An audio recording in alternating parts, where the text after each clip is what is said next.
Welcome back, college baseball fans, to another episode of Breaking Bet. I know you missed me. I missed you as well. I was in Atlantic City yesterday, a little R&R. Just need to kind of reset. It was a little bit of a disappointing day, to be honest. Saw the LSU ticket crumpled up. I thought they had one more magical comeback in them. That was a big, nice little 12-1 ticket. They lose by 1 run. Florida State, they got smoked. But, honestly, I can live with that because it was a time where they were just running out of pitching. But overall, I think it was a fantastic conference tournament weekend. And, I needed some help today to break down the reactions and the regional matchups that we have because it is a doozy. And, of course, I had to bring in my guy, Doug Ziefel, to help me do it. Doug, thanks so much for joining me, brother. Happy Memorial Day weekend. Yeah, happy Memorial Day weekend to you too, Johnny. It's good to be back. It's time for the big dance on the dirt, man. Doesn't get no better than this. Seriously, there's no way there's any other better time in sports. Obviously, March and April for March Madness is awesome, and this is pretty much the equivalent, but I think this is way better. Like, the NFL playoffs are fun. The MLB playoffs are fun. Pretty much any sports league's playoffs are fun, but this is different. This is different. It's not the same in any other sport the way it is in college baseball. And, it's bittersweet, Doug, because it is the best time of the year. And I feel like it's the most profitable because this is what we live for. It's just nonstop. You're getting different crossovers on matchups of teams that don't play each other. But at the same time, it signifies it's the end of college baseball season. It just comes and goes really quick. I know we enjoy doing this every weekend, but, while it's here, let's make the most of it. What do you say? Yeah, 100%. I've been telling everybody I know for the last week or two that you need to tune in to regionals because, especially on Squeeze Play on ESPN Plus, it is better than Red Zone Sundays. You got more. You got fuck your Octobox. There's like 10, 12, 15 games going on early. It's wonderful. Yeah, I'll be glued to the TV Friday. Like, got no other plans. Yeah, that's the same for me as well. So, Doug, before we get into the actual breakdowns of the games and the regions, I think there's a couple things that we have to address first, as we do have a comment. Our boy Crutch, let's go, friend of the show. Thank you, Crutch. Best of luck this week, my friend.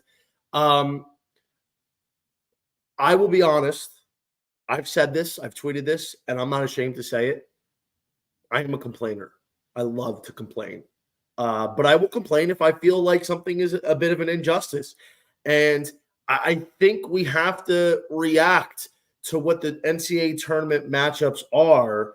But before, we talk about them, Doug, who got snubbed? Like, who are some of the teams you felt that should have gotten in, that didn't get in, or got in that shouldn't have? What do you think of that? I mean, really, it's not that saying that program prestige and all that, but Florida's in as a 3 seed. This is a team that disappointed with a ton of expectations this year. Finished a game over 500.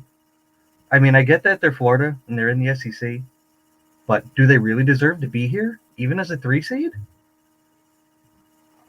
No. And something, this is like the main thing. And everyone's like, "Oh, what do you have against Florida?" Here's the problem. I have 3 things, and I'll be perfectly honest about them. Number one, I have been riding a Charlie Condon Golden Spikes ticket all year. And I know Caglione was the first guy I put out in the middle of February. But Charlie Condon is right now the best bet. I have good money on him. And I stand to win more money on him than anybody else outside of Jace Lavalette, just because Lavalette at certain points was 100-1. So I don't want Cags accruing any more stats that could try and steal it from Condon. That's one. 2, I do not want Florida in here because this is the kind of obscene thing we can see them pull a 2022 Ole Miss, not even get in, don't deserve to get in, and then they just get on a run. Because Florida is uber talented. They've had a lot of problems in the pitching department this year, a lot of inconsistencies, but the talent is there. So I get worried that they're just going to get on a run where they don't even deserve to be here. The biggest concern I had was like they were going to get matched up in Florida State's region. That's really what I was dreading because I did not want that to happen, especially the fact that Florida State swept them in the midweek in 3 games or something that was really like That's you throw that out there, and like Florida's coming for revenge. And the last thing is, they're taking a bid away from somebody that actually deserved it. This is a team, like you said, one game above 500. I don't care what conference you play in. That's unacceptable that they finished 28 and 27. Everyone's like, oh, their strength of schedule and this and that. I'm like, bro, you lose 5 of your last 6 series. You got swept at Mizzou. You lose the first game in the SEC tournament. You were terrible pre-conference. You were terrible in the midweek. It's a bad precedent. That's the problem I have. Florida is the biggest problem I have for sure, Doug. No way they deserve to get in. Then you look at a team, perfect example, College of Charleston, had a great season. That was a team that a lot of people would agree should have made the dance.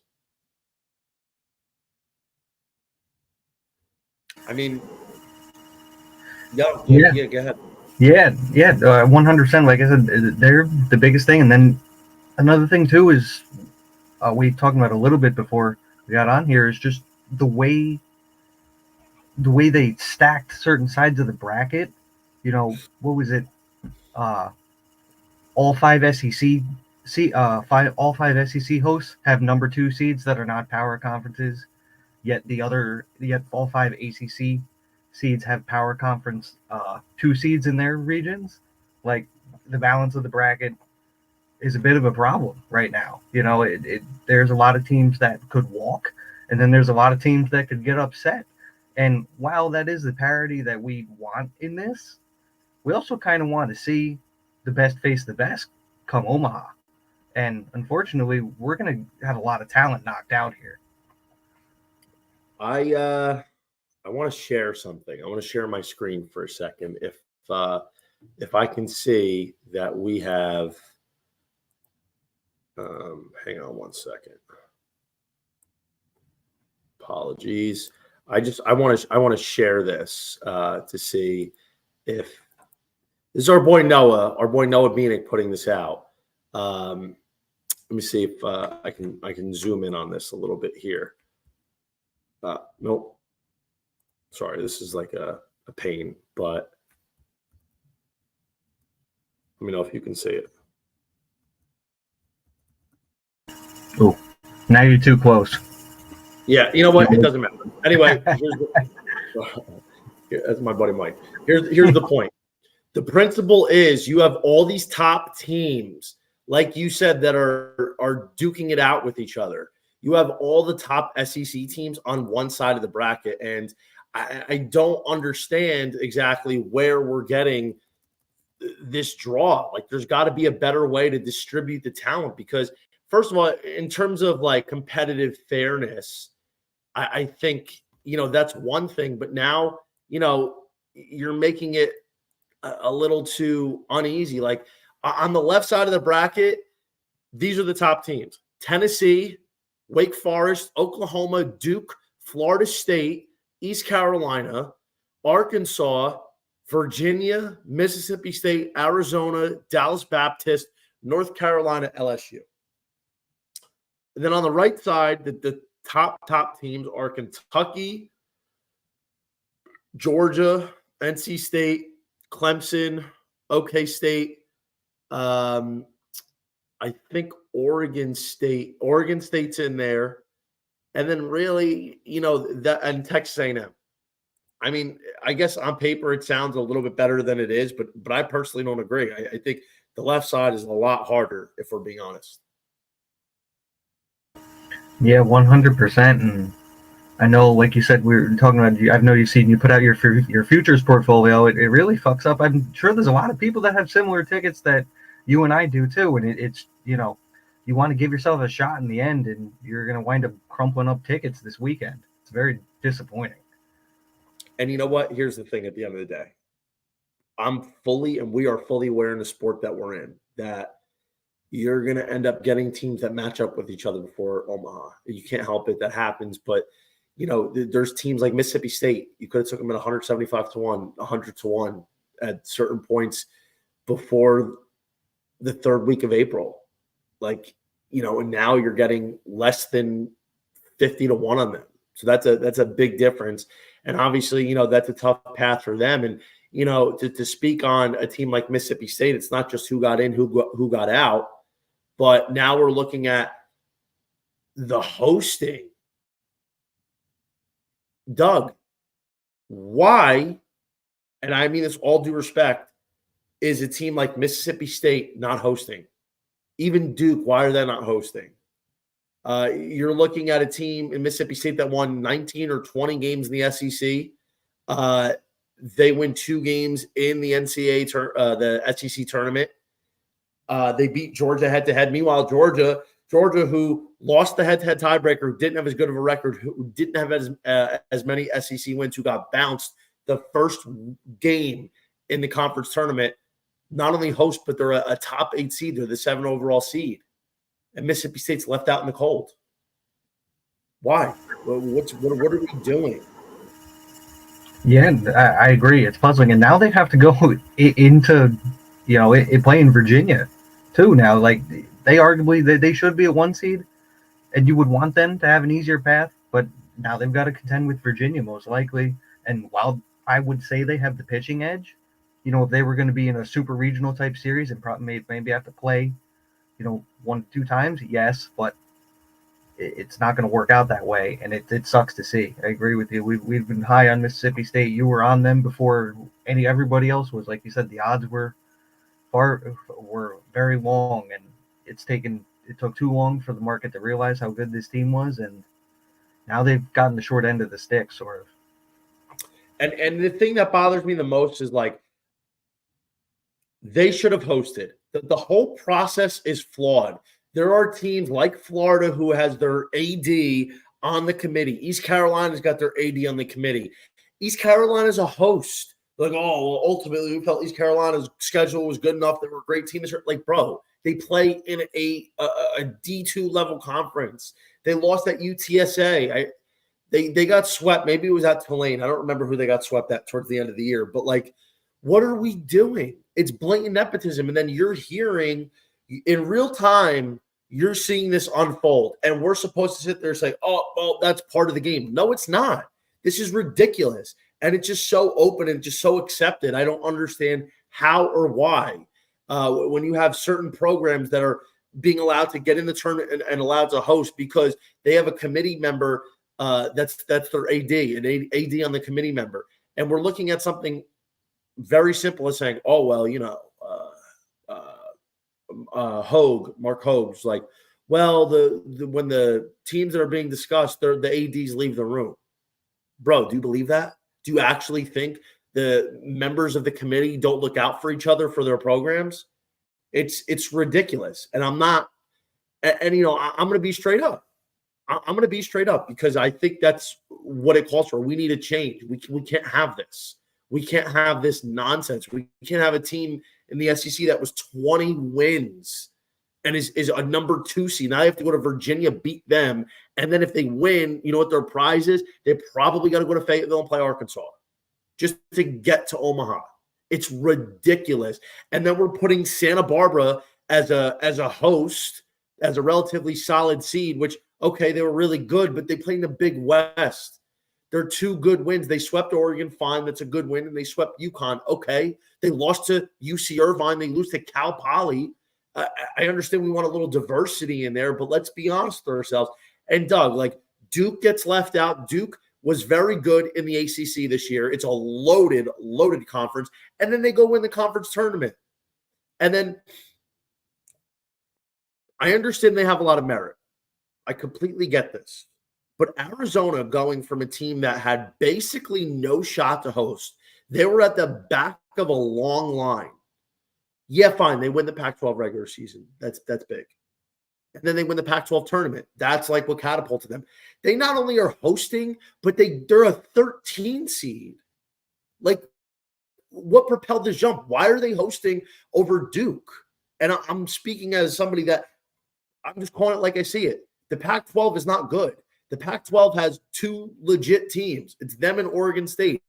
And actually, Arizona, fine, they won the regular season title over Oregon State, but Oregon State was the better team this year. Oregon State beat Arizona in a 3-game series at the last weekend of the season. So I think there's a lot of things that we have to call out, and I don't think it's right. And I think this process needs to be amended way, way better.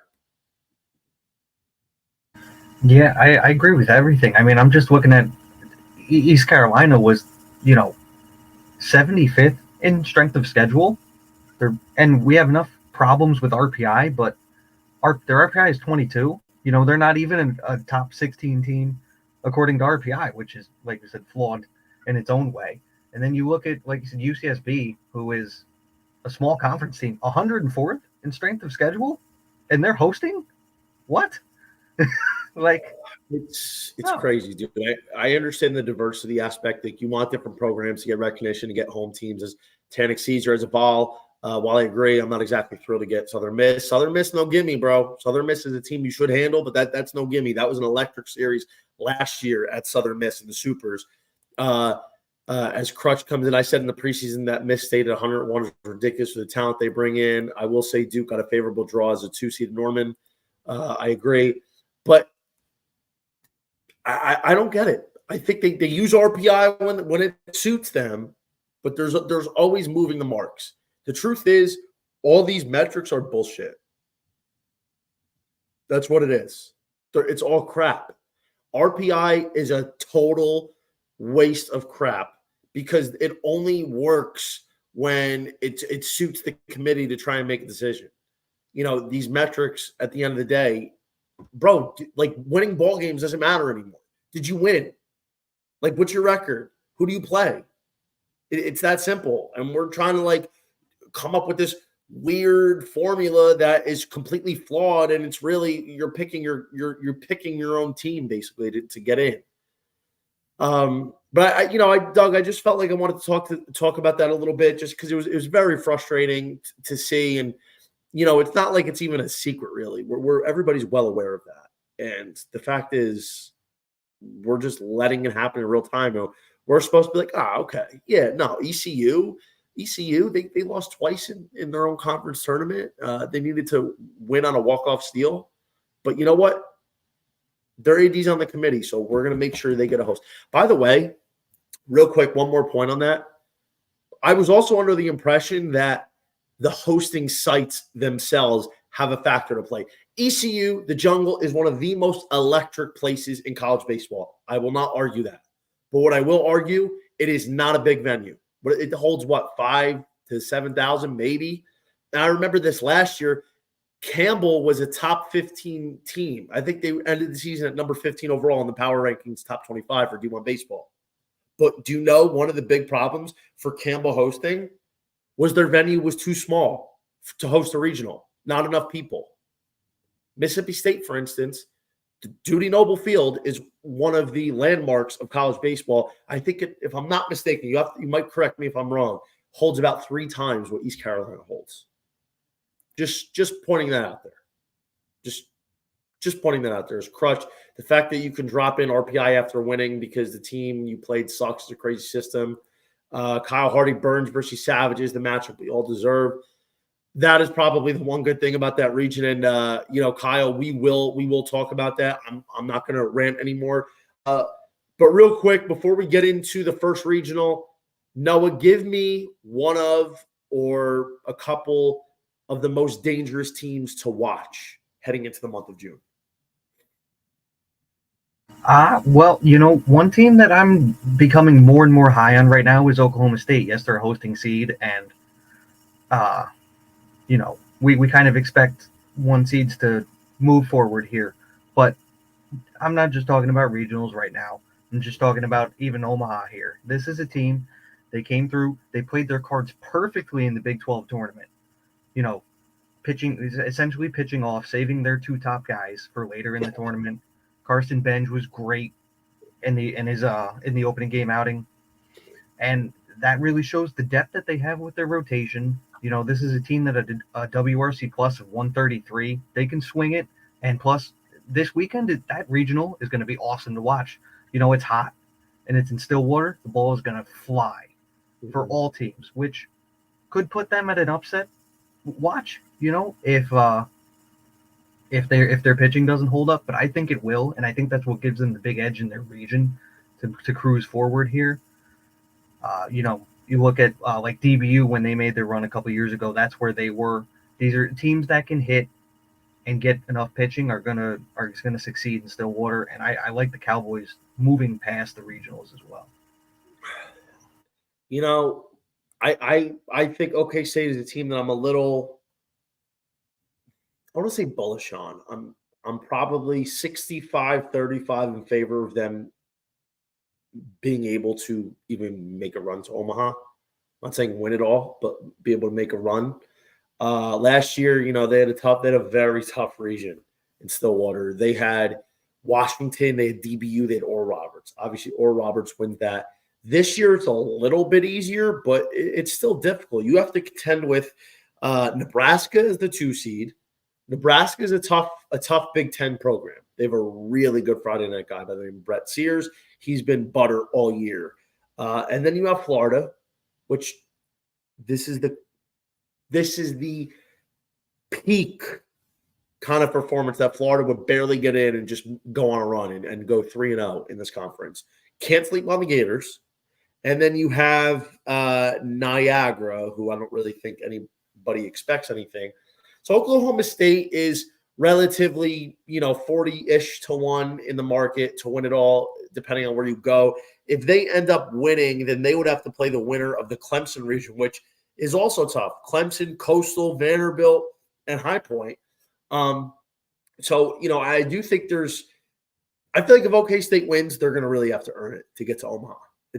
They're going to draw a tough team no matter what, especially if it's Clemson, OK State. That's very difficult. But for me, I got 2. I think LSU is just a team that has been unbelievable. That's the only word to say it. LSU came back from down 8-0 to South Carolina. They fought and clawed against Tennessee in the finals when they were clearly depleted, and Tennessee had a huge rest advantage with pitching. I think that this is, in my opinion, the more dangerous LSU team than it was last year. Because at LSU last year, you saw them coming. You knew LSU was going to be making a run. They were more talented than they are this year, but they really weren't battle tested in 2023, and they ended up winning it all. But this year they are battle tested, and I feel like the LSU Tigers, I had to take a piece of them because I'm just like, this team is winning so many games, and their pitching looks so good, and I do feel like this is going to be a team that could make a run again. I got a little piece, and we know their odds have moved so much, but them and NC State, Doug. I think Duke silenced NC State a little bit. It was a flat performance by them, pitching and hitting wise. But just because they lost one game, I don't think the Wolfpack are going to be out of it by any stretch. Yeah, just one quick team that too I just want to get a nugget into. I mean, I could have saved it for the regional, but I'm somebody who's holding 100-1 ticket on Florida State, and I just saw it this morning. Florida State's going to get even stronger because Cam Leiter is going to come back. He was building up. This was from an article on the 24th, so 3 days ago. He's been building up. Coach said he's raring to go, throwing bullpens. So it sounds like Florida State's going to have their 1-2 punch back for this run here. And we saw how well they can hit. James Tibbs, this team can rake. And if they get 2 good starters, they're a team that you should invest in if you haven't already. I think me and you were probably the highest on Florida State because I know we both shared that opinion that the Seminoles were going to have a big bounce back this year. And I don't remember exactly what I got them at, but it was 50-1, and I think beyond. I have to go back into my spreadsheet and look, but I do think Florida State's going to be a team to watch. They have a relatively tough path. The regionals are winnable. I mean, Alabama, I think they should be able to get past Alabama, but then they have to go play probably the winner of Duke or Oklahoma. I think that's winnable, but it's no gimme. It's not an easier one like there has been some easier matchups. But let's get into it. Well, let's start it off with the first region, Athens. It's Georgia at even money. And by the way, I personally don't have access yet to DraftKings odds, but I want to thank Delta Dimes for sending these along to me via screenshot. So far, what I put out on my Twitter, which I'm going to say subject to change just because I don't have access to these. Like they're not coming up for me or Doug, but I put them out via what Caesars have. But right now, these are what DraftKings odds are. So it's Georgia even money, Georgia Tech 210, UNCW 380, Army West Point 16-1. Doug, does Georgia run away with this one? Yeah, I really hate to say that like Georgia can run away with it because we've seen them have issues with their bullpen throughout this year, and obviously that could flare up at any time, especially if they're going to face a lineup like Georgia Tech here.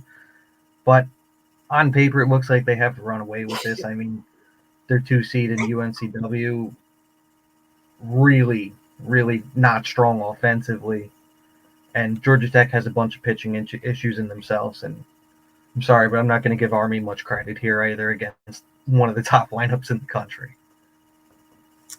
You know what the thing is, and I feel like this is worth noting for anybody that's playing regionals, there are opportunities to take teams that are being forgotten about. You know what I'm saying? Like they're teams that aren't really being thought about, and it seems like, hey, this is the favorites region to lose. And I think for Georgia it is.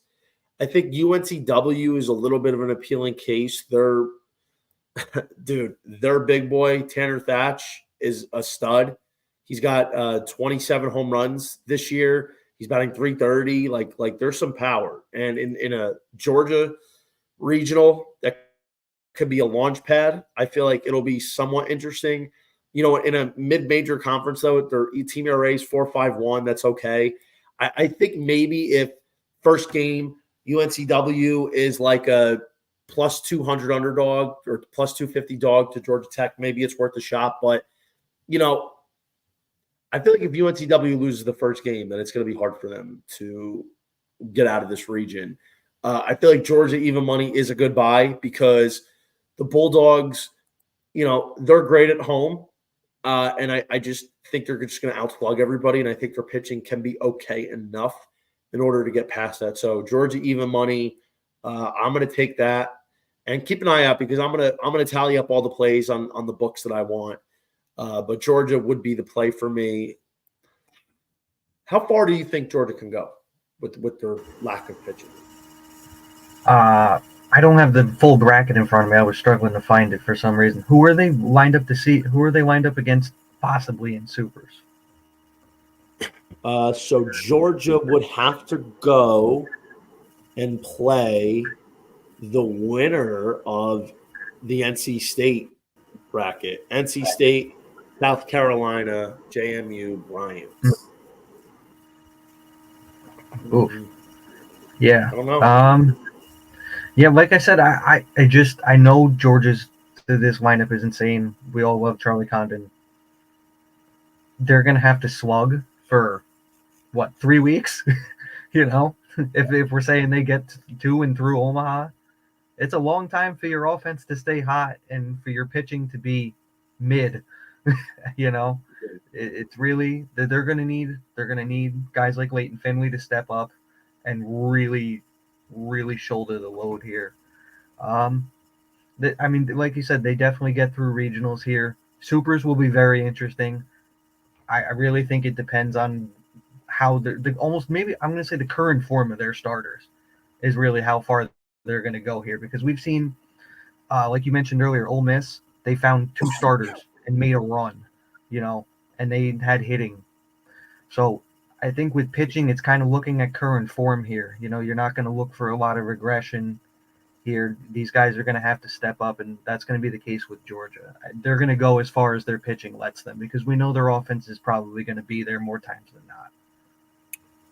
Earlier in the year, it was interesting when Georgia was just starting to get hot. Like when Georgia they were killing pre-conference tournament this year, but probably in the second week, third week, I was looking at them. I'm like, I don't know, man. Georgia's offense is great. Condon's awesome, but I just don't know if they're going to have enough pitching. Charlie Goldstein's been out most of the year. I don't think I've seen him since that Tennessee series. I don't know what he's dealing with. I don't know if he's coming back. They kept it a little bit more on the quiet side. Somebody that's a little bit closer to the team probably understands what's going on. I don't. And Georgia was like in the 100-1 territory, and I was thinking about it, and I'm like, I already have a lot of exposure, and I'm going to keep adding. Like, do I want to buy a team that I just truly don't think can win it? Because at the end of the day, what's the difference between Georgia and Coastal, or Coastal last year and Georgia? Like, the offenses are great, but they don't pitch.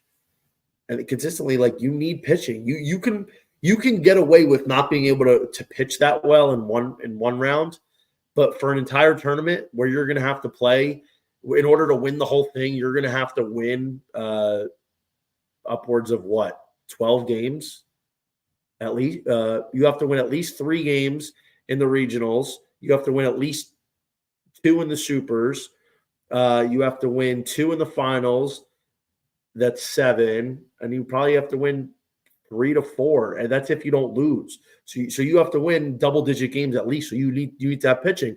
But what I should have done, and I thought about it, was take Georgia on Bet Rivers at like 25-1 to make the College World Series. Because if I had done that, if they win this region, then I could bet against them in the next region. Chances are they wouldn't be a big underdog. They'd probably be the favorite, if anything. So, that's something that maybe next year I could look at. Start taking a lot of tickets if you can selectively, but in a case like that, it's probably one where I messed up. But in any case, let's move on to the next one.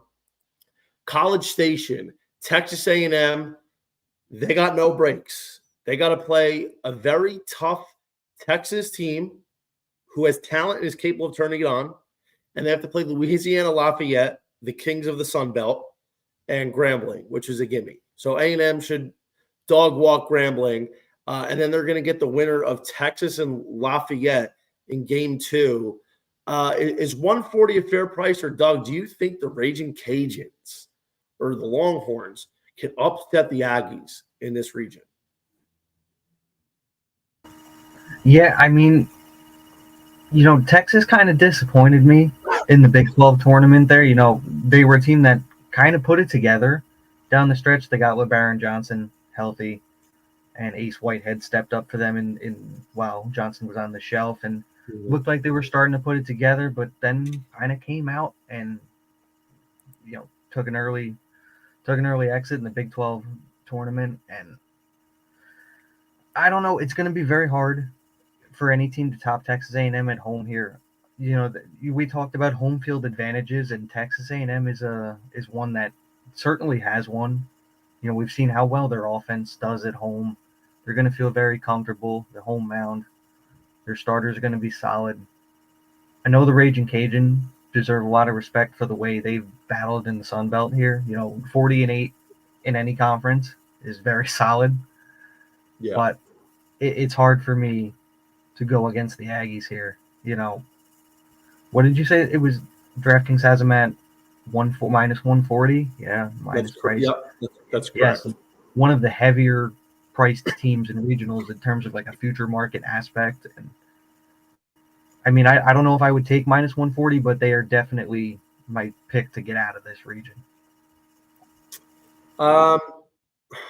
Here's the thing, right? I think they should win. I think 140 is fine. I don't have a problem laying it, especially because how it works, they're probably going to be able to throw whichever starter they want in game 1.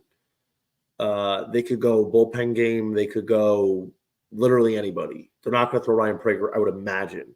Ryan Prager has been one of the best Friday night guys, one of the best pitchers in college baseball this year. And that's their truly only reliable guy. And what's going to probably happen is they're going to throw Prager against the winner of Lafayette and Texas. And if that wins, they're 2-0 in the region. Then they have to win, I think, one more game. I think first to three wins, or no, it's it's weird how it happens. You might have to win. If you come out of loser's bracket, you might have to win 4 games, I think. But if they go 3-0, I think they win, correct? Because it's double a limb. Yeah. If you go 3-0, you're in. Yeah. Because you're gonna play every team, basically. Well, not every team, but you're gonna play. You have a chance to play the winner of a loser bracket twice. Technically, you'd be sitting there. Yeah. So there's a really good chance they start off 2-0, and they're gonna have to face one more team for the third time, and I think that's reasonable. I think 140 is a price I would lay. Would it surprise me to see them lose? No, but Lafayette going to a enemy hostile territory like this, Texas, to me is just, I thought Texas was going to come on strong, and it wouldn't surprise me to see Texas go in here and win because they are a talented team. They pick and choose when they want to show up, but they are a talented team. Ultimately, I would lay it just because if you think about it, what the price would be for Texas A&M against Grambling, it's going to probably be so big it's off the board. And then Texas A&M would probably end up being something along the lines of like a -190, -200 at least against a Texas or a Louisiana Lafayette with their ace on the mound.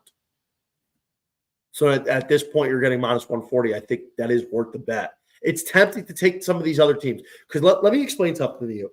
And I think this. A&M's problem now has become their number 2 and number 3 starters. Early in the year, Tanner Jones was okay. He was the weak link, and Justin Lampkin looked good. And then, over his last 6 starts, Lampkin would just look bad. He gets pulled from the rotation. Tanner Jones is not in the rotation. They're trying this thing with Shane Sadeo in the Sunday role. He's a solid pitcher. But they're vulnerable on Saturdays and Sundays when Prager's not throwing, Doug. Bullpen-wise, they have a couple solid guys like Aschenbeck's a stud. Chris Cortez is a stud, but he has times where he can just completely unravel. And then you have a couple like solid guys like Brad Rudis. I think the pitching is a problem for A&M depth-wise. I feel like the top of their guys their top is really good, but then once you have to get a little bit deeper, it's going to come back and bite them. But I think it will be enough for them to get out of this region. Just as an FYI, the winner of that region goes to play Santa Barbara's region, which I do think is up for grabs. UC Santa Barbara, San Diego, Oregon, and Fresno State. Okay, let's move on here. Doug, kick us off. This is one of the most fun ones. It's Chapel Hill, UNC, -110, LSU +110, Wofford 9-1, LIU 100-1. Yeah, I mean, you talked about how much everybody's going to fall in love with LSU, and this is the best price I've seen. Like you said, +110 here at DraftKings. Caesar and Bet Rivers have LSU have this a little bit tighter, and it's deservedly so. Like you said, Tigers came on extremely strong. Gage Jump has been pretty much the reason bolstering this pitching staff behind Luke Holman. It's no longer a Friday night show. Gage Jump is for real. And North Carolina, while they've gotten where they are, RPI 4, tough strength to schedule. They've got so much talent in their lineup. Pitching has been up and down for them. They've been trying guys in different roles. Their main guy has been. They've got Chase Brogg, Jason DeCaro. We saw Folger Boaz go down. North Carolina is vulnerable here, especially against this red-hot LSU team. I agree. I think LSU wins this. North Carolina does not have the recent – they don't have the pedigree. They don't have the experience. They were in the regionals a couple years ago. They lost to Arkansas. Their offense is extremely talented. Vance Honeycutt is one of my favorite players in the country. I think he's a superstar. I think there's a lot of power in this lineup. But, despite the fact that there are some good bullpen arms for UNC, I don't think their starters are that good. I think they're solid. Like UNC on paper is a good team. On paper, they're a team that can make a run. But just knowing what I know about them, I personally don't think they will. I think this is a brutal draw. They're probably so pissed at the committee because The Tigers are the hottest team in the country, and I wouldn't want to face them. And now you got Gage Jump and Luke Holman if they continue to pitch the way they have. And then just they find a way to get a third starter. Thatcher Hurd goes on a run like he did last year in the postseason. It's a really tough out, man. I just think LSU ultimately is the hotter team. They're the more experienced team. I don't think they're the more talented team, but I think they will find a way to get it done. And I think it's worth noting because LSU is in this region, they're plus 110. It's kind of a direct correlation of what the futures odds are. At least on DraftKings, they're 9-1, which is like, give me a break. That's ridiculous. And North Carolina's been kind of one of the favorites for most of the year. So that's ridiculous to see LSU being plus 110. Like ordinarily, should be plus 150. But nonetheless, I do think LSU wins this region. If UNC won it at home, where they've been great this year, would it surprise me? No. But I think it's the Tigers. Doug, Charlottesville, UVA minus 130. My Mississippi State Bulldogs, our Mississippi State Bulldogs plus 145. My alma mater, St. John's 12-1. UPenn 20-1. Who's the winner? Wow. I feel like my heart is with Mississippi State, and my wallet probably is going to get there too.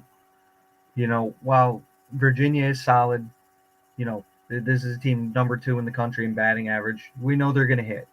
But down the stretch, we were saying they're an over team because their pitching has fluctuated drastically this season. And they really haven't found any consistency with anybody they've been able to throw out there.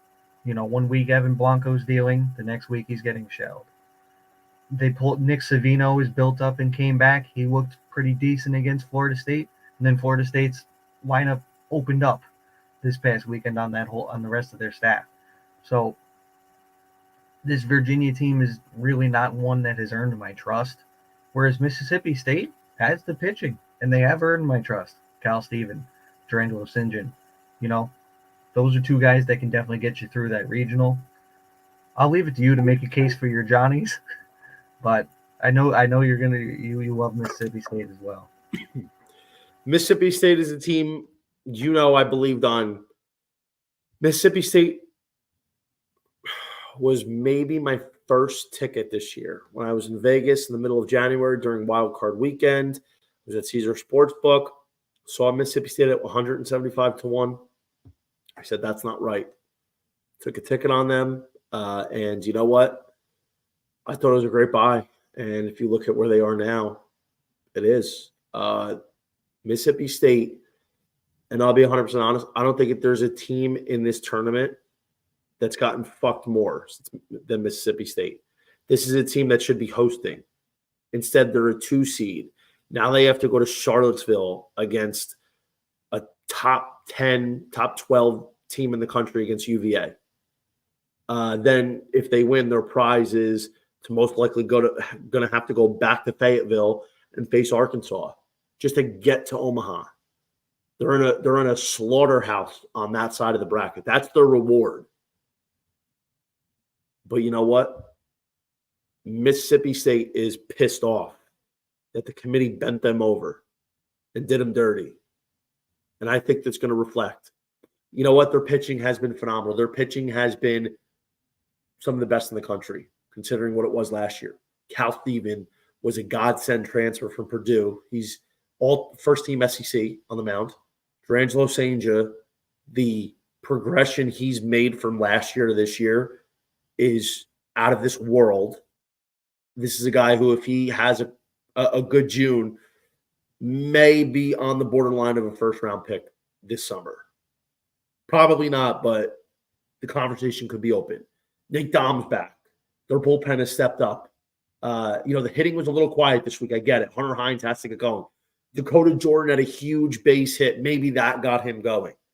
Offensively, this is not the Mississippi State team that we know, the one that was in Hoover this past week. But, I feel like if Dakota Jordan's back, he can carry this entire lineup. And as good as UVA is on offense, they can't pitch. And I think if Mississippi State, with their pitching, can score 6 runs, they will win.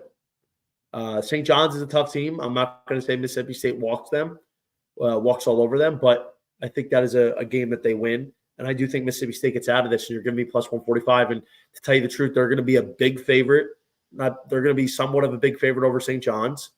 And if they play UVA, to be honest, I feel like Virginia will most likely be – what would you make this line if Virginia played Mississippi State? I think maybe Virginia minus 135, 140. That's exactly what I was going to say. I was going to say like 130. Say they're going to throw Evan Blanco or Savino against most likely St. John. Well, St. John, right? You'd say they're not going to pitch off Save Steven for anything later. So, yeah, Virginia is a slight favorite, but all the more value there to Mississippi State because they're going to have the pitching edge, And that's really there's not going to be much value on them. There's not going to be much. There's not going to be much to take them game by game. So I think 145 is the better number. I think they win, but I think the number, if you map it out, if you're trying to play them, they're going to be somewhat of a big favorite against St. John's. I think they're going to be a small favorite against UVA. And then, for the final game, I don't think there's going to be a great number on them. If for whatever reason, I don't know who they would play, but I just think 145 is probably the better number. All right, let's go to Raleigh. No, it's not Raleigh. Oh, it is. It's Raleigh. NC State, their region, they are not the favorite. It is South Carolina at plus 115. Then it's NC State at plus 125. Then it's JMU at 6-1 and Bryant 20-1. I know Bryant is a very interesting little team here, Doug. Very veteran pitching staff that helps this time of year. Maybe they steal one against South Carolina. Who knows? I'll be honest. I haven't watched much Bryant this year. I know my best friend played baseball on their team actually 10 years ago. So that's very interesting. But for me, I think NC State at plus 125 is just, come on. What are we doing? South Carolina is a good team. They've been tough. But I think NC State is the right pick here. And I think this is very well where NC State could win this region and go into Georgia and take their region as well. Yeah, for everybody that has, filled out March Madness brackets, everybody knows that super hot team that everybody likes to take that they think is underseeded and is going to, keep moving through. And then they come in and they lose in the first round. And it blows up your whole bracket and you're done. And that team right here is South Carolina. They've caught fire. Their offense, Cole Messina, carried them to a couple of big wins by himself. But now with a week to go here, a week later here, and you're going to have to go through NC State, there's no reason they should be the favorite. Yeah, they have a good strength of schedule from being in the SEC, but they were 16-19 in the SEC. So what does that tell you? They're going to play a league competition. They're going to have to go through the Wolfpack, who had the third toughest schedule in the country. And this team can swing it. Sam Highfill and more pitching depth. They've got Whitaker's back, I believe, too, behind him. I agree with you. Wolfpack was plus 125 here. That's the bet to make. Yeah, agreed. And, I waited a little bit on it, and I said this, I think it was Monday. NC State was a team I was looking at in the futures market. There was a 66-1 out there, I think, on Monday. So I was like, wow, this team's really hot. They won a lot of great series. They just swept Wake Forest. But I said I want to wait to see what their draw is. I realized I was probably going to lose the number, trading the number for more information. And now I probably wouldn't take it. It's 35-1, 40-1 for them to win it all. I don't know if I would take that number to win it all right now. If there was a 50-1, I probably would grab it because I think NC State is very dangerous. And I think they are a kind of team that can go to Omaha for sure.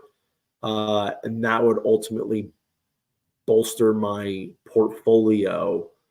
But Doug, do you think 35-1 is too short on them at this point? It depends on the rest of their path through supers. Like I said, they're the side here in regionals, but while I like the top of their rotation, it still gives me some pause because once you get out of their region here, they're going to face, tough pitching who can hold down their lineup. And I have some questions about their bullpen, and we've seen fluctuations with Sam Highfill. So I agree with you. I wouldn't invest in them to win it all here, but they are still a safe bet to get out of this region. I wouldn't say safe bet, but I think they do.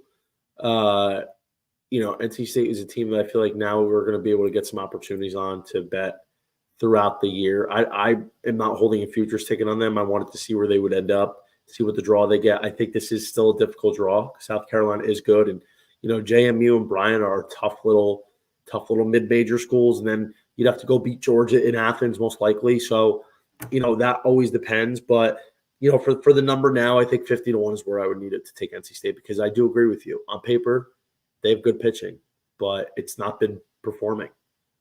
Sam Highfill was a disaster. He was disgraceful against Duke. He was dealing, and then he just has an inning where he gives up 7 runs. Like, what are you doing? How does it happen? He gives up, I think, 3 home runs in 1 inning. Like, I get Duke is a great offense, but let's wrangle it in here. What do you think you're going to face? You're going to possibly have to get past the best offense in the country in Georgia. So that is where it gives me pause. And I think, as good as NC State's offense is, and it is great, you need starting pitching. And NC State has a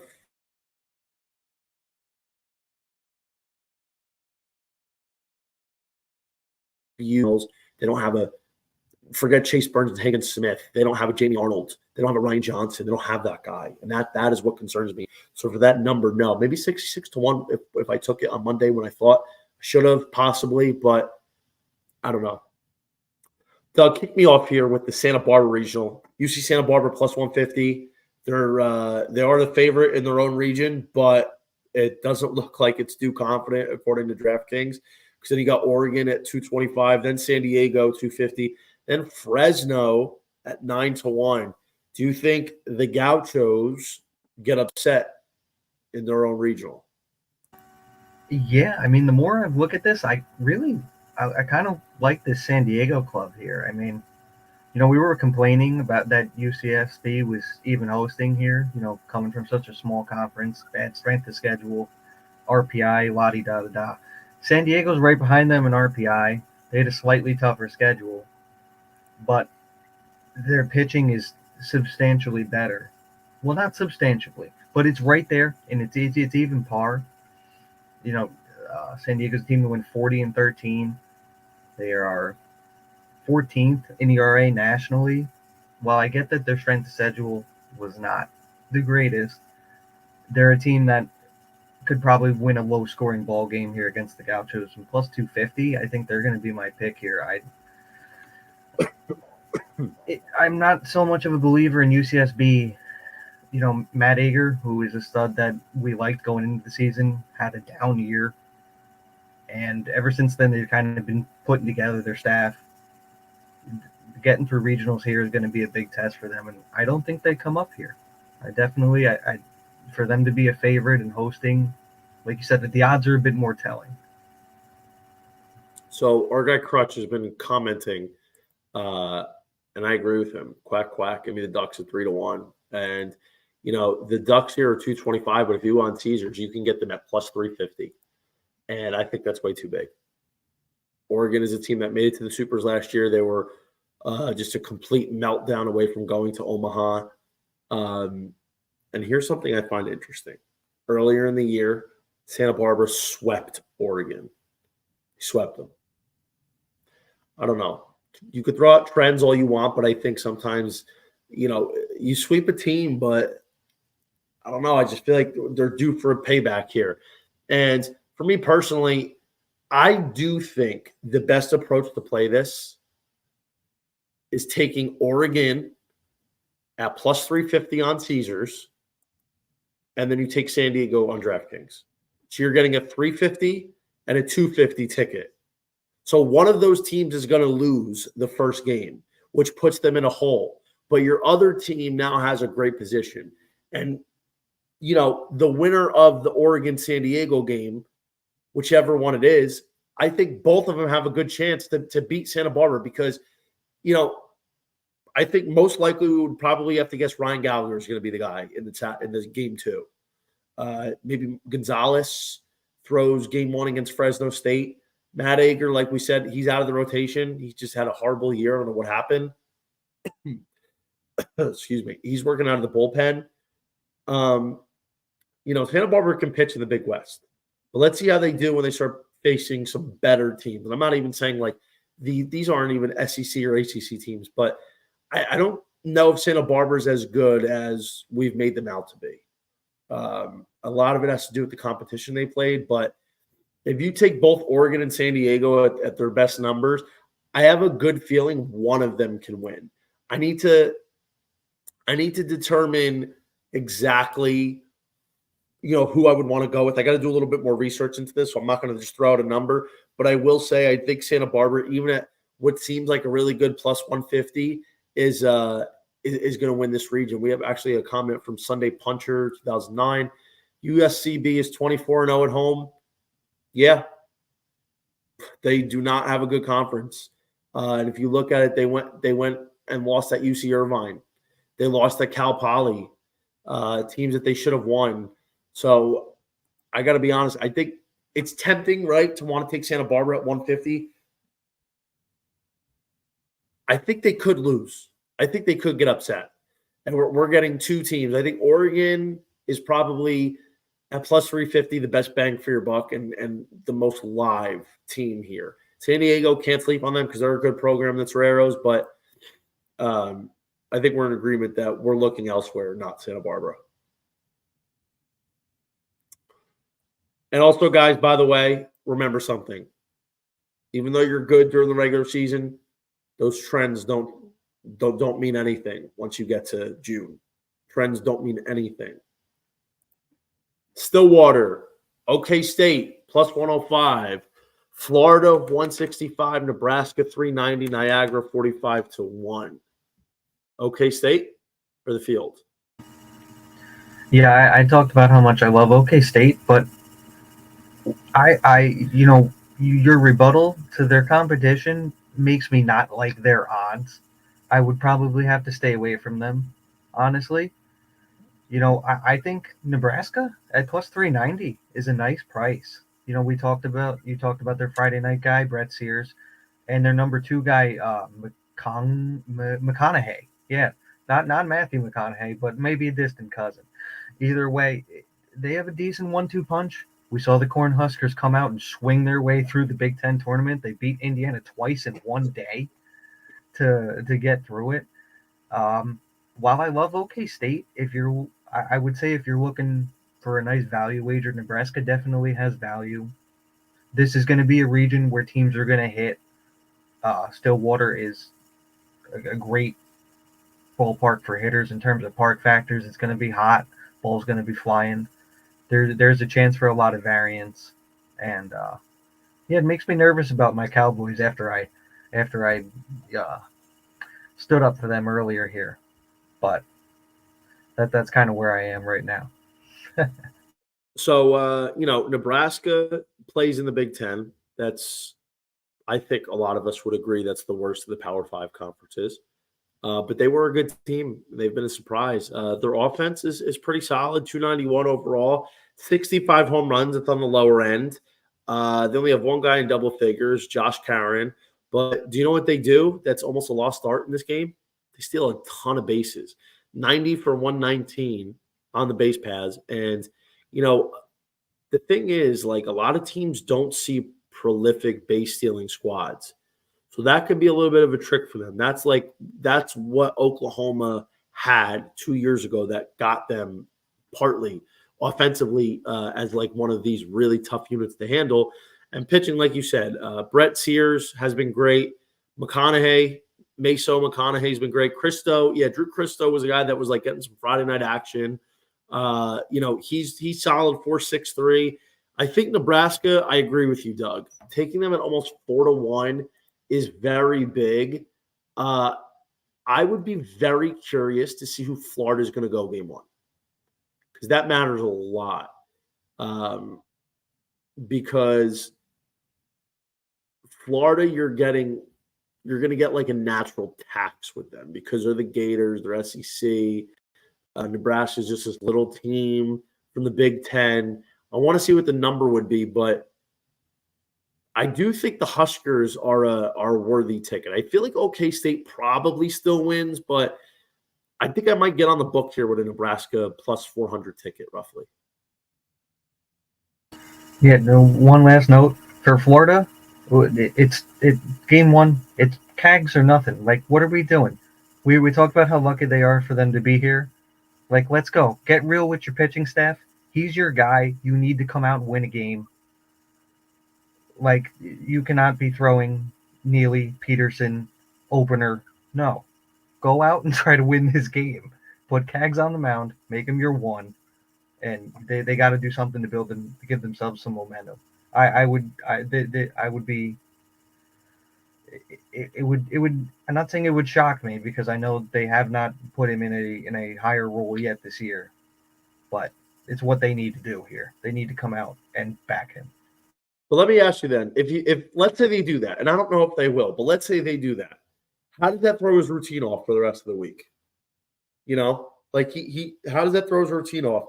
And here's the thing. And Sunday Puncher comes back. He says serious disrespect for Nebraska, and I tend to agree. I'm going to see Crutch comes and says that the Florida-Nebraska disparity is nuts to me. I can't believe Nebraska is almost double the odds of a bad UF team. And I think we both agree.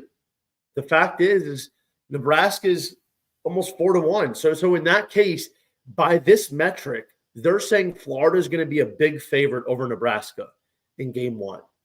If the odds are more than double for the regional winner, by that metric, Florida has to be a relatively big favorite over Nebraska. In which case, I think I would presume Brett Sears on the mound in game one would definitely take that. So I don't know who Florida would throw game one. Maybe they stick with the same system. Maybe it is Neely. Let's say it's Neely. Let's say they stick with what they've been doing.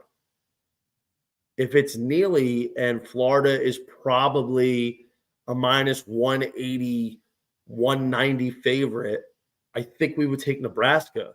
But by that point, we would take Nebraska, and if they win, then roll them over. We might as well take the regional. So in any case, I feel like taking Nebraska to win the region is a great buy, and it supersedes having to bet them for the entire regional. Because if they end up playing OK State, and I think they're going to be a relatively big favorite or a big underdog if they play OK State, and that's fine. I would imagine probably Brian Holiday goes in that game too, or maybe it's Garcia. I'm not sure, but I think in any way Nebraska is a good spot here. Punter said OK State lost hosting last year, might be flat after a big OU win. Maybe. I don't know if that plays that big of a role into it, but maybe. But either way, if we're hunting off value, I am kind of feeling Nebraska a little bit. They're not a mid-major program. They are Power 5. Let's see. I think there's a little bit of validity to that. So good point there, DZ. Okay, we're moving along here. We have 3, 6, 7, 8, 9 more regions. Jesus Christ, we're not even halfway through. We're going to try and power through these. Tallahassee regional winner, Florida State plus 105, then Bama, then UCF, then Stetson. I think we're both taking FSU, not just because we have a big amount of money on them in the futures to win it all, but just because they are the best team. They're one of the best teams in the country, right? Yeah. Florida State all the way here. I mean, UCF and Bama are interesting for them to play each other, but Bama's falling apart. UCF is hit or miss. But it's Florida State all the way here, and plus 105 is a nice price, honestly. If you want to add some more, just add some more equity to them, I like them to get through at that price. Also, if you look at it game by game, chances are FSU is going to be a relatively sizable favorite in every game that they would play. And you know what? The thing is, at the end of the day, Florida State is in a very winnable region. They do have a tough super regional. If they could get past, they'd have to play most likely either Oklahoma or Duke. I would imagine one of those two wins. And while that is winnable, that's not easy. But regional-wise, I think this is a good price, and it's better than anything you'll get in a game-by-game basis. This is a surprise. Tucson. Dallas Baptist ends up being the favorite here, at least on DraftKings, at 175.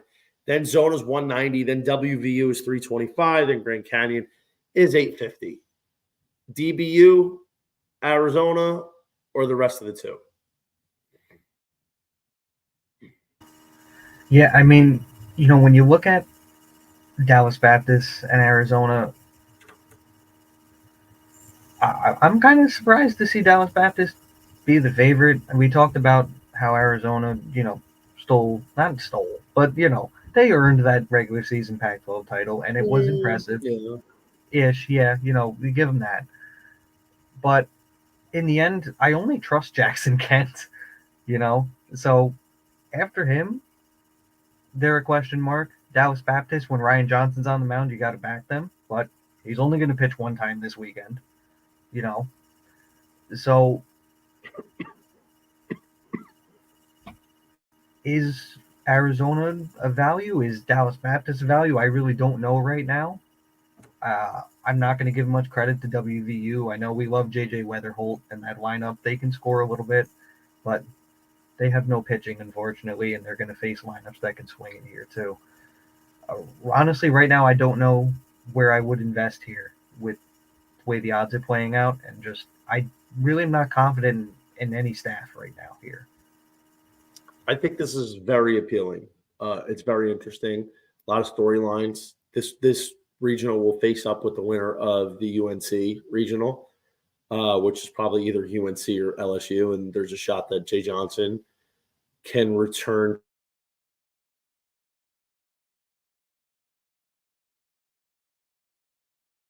to. I don't know. I think what I might do is take both DBU and Arizona. I think I might take them both and try and lock in a profit. It's not going to be big, but I am struggling with this because I think DBU should win this region. I like DBU. I think they're a good team. And as we know, they can get hot. I don't know if Arizona's brand of baseball can transfer to some of the better teams in the country. They get away with a lot of stuff because they play in the Pac-12. They haven't really beaten that many good teams this year. I think, unfortunately, and their pitching is good. Their rotation is good. But I just don't know if I see Arizona winning this. And I've doubted them all year. And I was gonna take them this year to win the tournament, like at 200-1. But like Arizona lost to San Diego in February, they lose to TCU, they lost to Dallas Baptist in the Frisco Classic. They lost by 1 to Dallas Baptist on March 1st. They lost to Alabama. They smoked Indiana. Like they beat USC. They lost to Arizona State. They lost to Oregon. They beat UCLA. They beat Cal.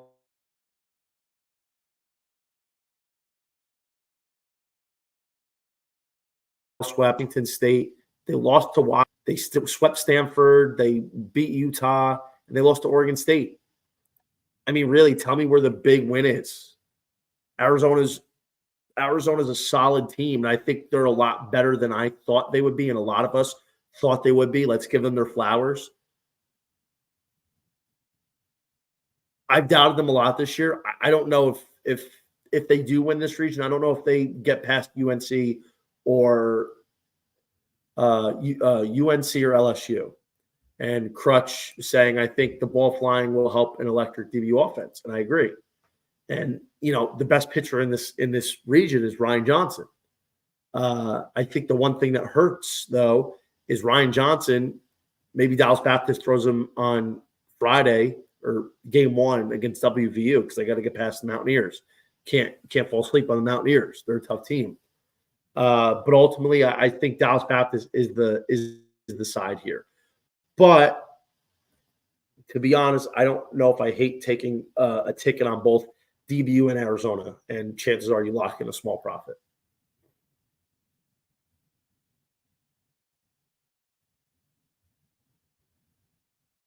Yeah, I definitely, like I said, it's tough to really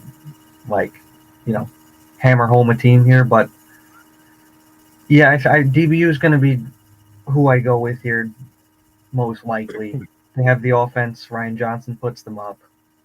It's just, they're going to have to figure out the pitching if they do throw him Friday. Yeah. I agree with you. I don't think they can risk pitching off to possibly be in a hole, and then they'd have to burn him anyway in game 2 of this region. So yeah. I feel like DBU here. Yeah, I agree. I'm also holding a little DBU futures ticket as well. Never know with Dallas Baptist. See them make it to Omaha for sure. But let's move on to the next one. It's the East Carolina region. This one's interesting. Wake Forest is indeed the favorite at -120, and the Pirates are 170. Evansville plus 850, VCU 11-1. I think it's Wake Forest all the way. -120 is a bargain. East Carolina in their own building is very tough. Very tough. It's electric. But at the end of the day, we don't know how Trey Savage is. I think Cliff Godwin said he's going to be back. I imagine he's going to pitch, but we don't know what his health looks like. But even if he's 100% and he's Trey Savage, and, I know everybody's talking about we need a Chase Burns, Trey Savage matchup. I just don't think there's enough. They're not a complete team, East Carolina. They're very reliant on the pitching. And I think because of that, it's gonna end up hurting them. Where at least Wake Forest has an offense that can come up timely. They have a guy like Nick Kurtz in that ballpark. Might hit 5 home runs this weekend. Yeah, I agree. It's Wake Forest or nothing here. I mean, like you said, with respect to Trey Savage and this ECU staff, that if we do get that Savage Burns matchup, it's appointment television. But in the end, Wake Forest's lineup, it gives them the edge here. And going forward, Wake Forest has to answer questions with the rest of their rotation when it's not Burns Day. And unfortunately, sometimes Burns Day hasn't even been win day because their bullpen seems to falter after he gets out. But for as far as this region goes, it's Wake Forest or nothing for me. Well, let me ask you. Wake Forest, I believe, is going to play Evansville. I don't think they throw Chase Burns day 1. I think they probably go David Falco, get a quality start out of him. I think Wake Forest is a good enough team that they don't have to throw Burns in this game, and they save Burns for the East Carolina game, most likely against Savage. And Kyle Hardy, any thoughts what the Burns Savage number would be? I don't know. I feel like it'd probably be Wake Forest -160. Maybe Savage plus 124. Yeah, so ECU gets the 4 seed. Yeah, so I think ultimately this is Wake Forest region, and I think that's how it's going to go. Okay, we're moving along. Knoxville regional. Tennessee's a big one, -250, and then Southern Miss. They got Indiana, and then Northern Kentucky. I mean, Southern Miss is interesting, but I don't I don't see anybody getting Tennessee here. I think this is Tennessee all the way. Would you lay 250? No, I wouldn't lay 250. I mean, yeah, the probability wise, it's the correct number, but it's not something I want to lay right here. I mean, I'd rather take some Tennessee spreads, maybe game by game here. Yeah, Southern Miss deserves some respect here, but Tennessee could, they haven't faced a lineup like Tennessee here, and the Vols can roll and mash and create big innings and then throw multiple great arms out of the pen using what was it, piggybacking guys. We saw them do it this week. They're a team that's well built for tournament style baseball, and they should cruise in this region. And Southern Miss also hasn't, they didn't see Tennessee like this last year. Tennessee's offense wasn't even close to what it is. So I think this is a much, much different Tennessee offense they're going to see. And I think the Vols run away with this. I think, Vols preseason was one of my 8 teams to go to Omaha, and I think that's where they're going to go. I think it'd be very difficult for them to not end up going to Omaha. And this is a very dangerous team.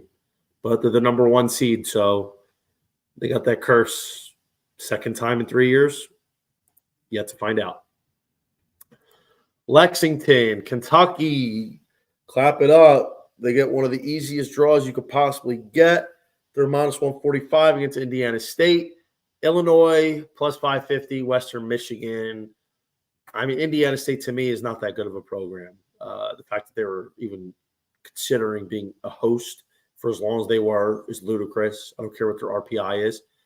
Indiana State, no interest. Illinois, I mean, interesting, but I think Kentucky at home is going to steamroll all of them, and I think 145 is an absolute bargain. I don't think you're going to get anything shorter than 145, 150, probably even 175 at any point in this regional this weekend. So I'm laying 145 with Kentucky. Yeah, I agree. Kentucky got this is a cakewalk draw here. I mean, they could pitch off and win all these games. There's no threats here. Illinois, Indiana State they're the fakest paper team I've seen. Must be nice to get that lucky, right? Okay, let's move on here. We got Norman, Oklahoma. That regional, I apologize, it's on a ticker. But this Norman, Oklahoma regional is very interesting. You have Duke actually as the favorite at plus 115, Oklahoma at plus 145, UConn at plus 600, then Oral Roberts at 12-1. Duke, Oklahoma is very interesting. UConn, they're not the same kind of Big East mid-major team they were a couple of years ago. And Oral Roberts, as fun as it is to have the team that made Omaha last year, they're nothing like they were in 2023. I think for me, as good as and nice it is for this Oklahoma story, I think this is Duke's regional. I think Duke has a legitimate shot to make the run this year to Omaha, especially with their pitching coming back. Santucci's back. They have the deepest pitching staff outside of maybe Arkansas. They have a capable lineup. I think, from my opinion, this is Duke all the way. And I think they should be going to play Florida State, which is unfortunate because I have tickets on both. Yeah, I agree. Every reason you stated there is 100% the reason why Duke is the team to back here, and possibly even going forward. Like you said, they're going to face a familiar foe in Florida State in the Supers, but this Duke team is very complete, and with Santucci healthy, that really gives them it's almost win day when Santucci's been on the mound, given how their offense can back him up. I like watching Oklahoma and Brennan Davis, kid's electric, but this Oklahoma team, this Duke team they've got too much firepower all around here. I agree. You get Duke plus money, give it to me. Let's do it. Okay, 3 more. Sorry, it's a longer than normal show. Clemson regional winner. Clemson's plus 110. Then you have Vanderbilt at 175. Then Coastal 350. Then High Point at 35-1. this Clemson dog walk this? I mean, you got a couple really spunky teams in Vandy and Coastal, who was one of the last 4 in. Any shot for these other teams, or do you think the Tigers advance? I mean, the one thing that, I'm not 100% sure on is what are we going to get from Clemson starting pitching? I mean, we've seen a bunch of different combos out here. Ethan Darden, Tristan Smith. They've been good. They've been bad. But can Vandy really capitalize in a game against either of them, or even, Clemson's bullpen? That's to be seen. And also the rest of their depth is a bit of a question as well. As we know, Vandy is a team that cooked at home this year, and then they looked good in Hoover. They always seem to play well in Hoover. Won it last year, looked good. But it's hard to fade the Tigers here. But I wouldn't be surprised if Vandy finds a way to come out here also. I'm interested in Vandy. Listen, Clemson was a team that I did not think was going to be Omaha worthy. I was even surprised they were able to compete. I don't think they won the ACC regular season. I think UNC ended up doing so, but Clemson was close. They had a couple early wins against FSU, a series they should not have won, and against Duke, also a series they should not have won. But, they got some easiest competition down the stretch. Ultimately, Clemson, in my opinion, has made too much of a habit on coming back. Don't get me wrong, you have to be able to come back in order to win games, but they're just too reliant on it. Their pitching has fallen off a little bit. Their offense is legit. I think 110 is interesting, but I am holding a Coastal ticket at 350 to make the College World Series and to win from preseason. But I don't like the way they've looked at. I want to believe in Coastal, but they just can't pitch. But I do think Vanderbilt is interesting. I do. I could see Vanderbilt winning this region. So I need to do a little bit more homework on this. But at the same time, you're getting Clemson at home at plus money. I'd lean Clemson right now, but I think Vanderbilt is definitely worth some exploration. One note on Clemson, if you're looking for a team, any type of trends, regression, whatever, you're looking for a reason to fade them. You mentioned their comebacks. They had 24 come from behind victories today. I mean, this season. 24 of their 41 wins were from behind, which is it's not something that's going to sustain itself throughout this postseason, especially as the competition ramps up. Yeah, I agree. It's absolutely brutal. Okay. Corvallis. We got the Corvallis Regional. And you know what? This is a big one for me. Oregon State's plus 105, then Irvine's 190, then Tulane is 475. Tough little Tulane team. Then Nicholls State. Nicholls State and Tulane, two pretty unknown programs, but they're both very tough. No gimmies. Doug, I think Oregon State wins. Oregon State's a team also I had going to Omaha preseason. I have a lot of equity in them in different ways, futures-wise. I think UC Irvine is like a product of their conference. I think they're a fun team. Their Friday night guy, Nick Pinto, is pretty good for most of the year. But I don't really see much depth in Irvine. Oregon State does concern me a little bit that they haven't played that well lately. They did beat Arizona, but I want to see Trent Carraway back. I thought he was going to be back last week. Maybe he comes back this weekend. I don't know, but there's a little bit of inconsistency with the Beavers. It does concern me, but they're at home. They're much better at home. So I'm going to go with Oregon State. It's a team that I've believed in all year, and I can't jump ship now. Yeah, I agree with you. It's Oregon State or nothing here. I mean, I have questions about the Beavers moving forward. I mean, which lineup is going to show up, in this postseason? Is it going to be the team we saw in the beginning of the year, or is it going to be the team we saw this past weekend that couldn't score against Stanford and Arizona State? And then my biggest question too is, Like, can they afford to pitch off in either a regional or even a super regional? Like, can you push Aiden May back? Well, can you trust Jacob Kmatz to go win a game? I mean, especially if the run support's questionable. It's really, I think, moving past this regional, those are the questions you need to have against Oregon State here. But their lineup could trump all that. So for now, it's Oregon State or nothing. I would agree. I would tend to agree. Last one, Fayetteville, Arkansas is a hefty minus 190. Then you got K-State at plus 350. Then you got LA Tech at plus 450. Then you got Southeastern Missouri at 25 to 1. Is it Arkansas or pass? Yeah, Arkansas is, on paper, they're set up to walk through this regional, and they really should. Like we said, deepest pitching staff in the country. While the Diamond Dogs, good RPI, it's just they're not on an SEC level right now. I backed the Diamond Dogs with their ace Nichols on the mound, and they gave him no run support. So, and you're going to go up against the best staff in the country, and you're going to have to score against. It won't even be Smith. It might even wind up being Molina because the Hogs can afford to pitch off if they need to. But I don't see anybody challenging Arkansas here.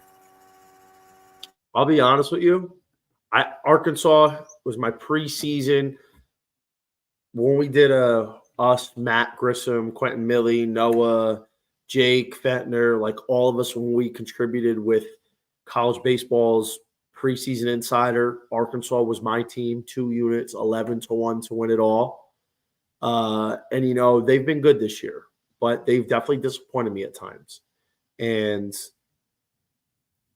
I think now the problem is their offense is a lot worse than I thought it would be. I thought their offense would be a lot better. It's a team that lives way too dangerously. They rely on Hagen Smith way too heavily and don't give him run support. Their pitching overall is great. It's the best. But I'm starting to draw some concerns about Mason Molina and Brady Tiger. Very similar to the Texas A&M situation where the Friday guy is nails. Hagen Smith's the best college baseball pitcher in the country. But then the next two guys, it's not as dramatic because Molina and Tiger are a lot better than Justin Lampkin and Tanner Jones. But we're starting to get too much of mixed bags from those guys. Now, they're going to face SEMO, which they should win, but I just get concerned that there's too many no-shows from their offense. And believe me, I have Arkansas preseason to win it all. I have a lot invested in Arkansas, and I want them to get there. Obviously, they're going to have to, I think, they'd have to get through Mississippi State. I would choose Mississippi State over Arkansas if I had my choice. But Doug, I got to be honest. I think Arkansas wins, but you can get Louisiana Tech on Caesars at plus 530. The Diamond Dogs are a good goddamn team. They won 45 games this year. They have an offense that's pretty good, batting 300, 88 home runs. That's solid. 75% stolen bases. They're not a huge stolen base team. They get a lot of extra base hits. They have one of the best closers in the country in Ethan Bates with 17 saves. They have a solid starter in Luke Nichols. There are some holes, but, there's some guys on this Diamond Dog team. So I think Louisiana Tech at plus 530 is definitely a price that I would at least take a nibble on. Yeah, I definitely see the value in their price. Just overall, I feel like so pitching wise for Tech, Nichols goes game 1 against K-State. K-State's a very good lineup as well when they decide to show up. Remember, this was a team that had the WRC plus of 130, but their staff can't put it together. get no consistency. One game you're somebody who comes out and is great. One game is not. But once the Diamond Dogs burn Nichols, it's going to be hard for them to match up with Arkansas. On the mound. I definitely see the value overall, but I don't think I'm going to get there on the Diamond Dogs. It's a fair point. I'm definitely wouldn't lay it though with Arkansas at 190. Absolutely not. I don't care how much of a short thing they are, and I don't think they're a short thing. I think they do win, but I think because remember what happened last year? Arizona, I think they're the number 3 seed. They bring in TCU, who was nothing, kind of one of those barely get in tournament teams, and then they go lights out. TCU ran through that region. And Arkansas's offense was way better last year. Their pitching is much better than it was this year. Hagen Smith wasn't even half the pitcher he was last year as this year. But Arkansas got blown off the field. And the problem is, as good as Arkansas is, that their offense is just – they have these moments where their offense completely just does not show up. And if their pitching makes 1 or 2 mistakes, it's going to be a problem for them. That is what concerns me as somebody that has been heavily involved in Arkansas all year long. But I do agree that they will win. Anything else that you're looking at futures-wise? Anything you wanted to talk about for this weekend?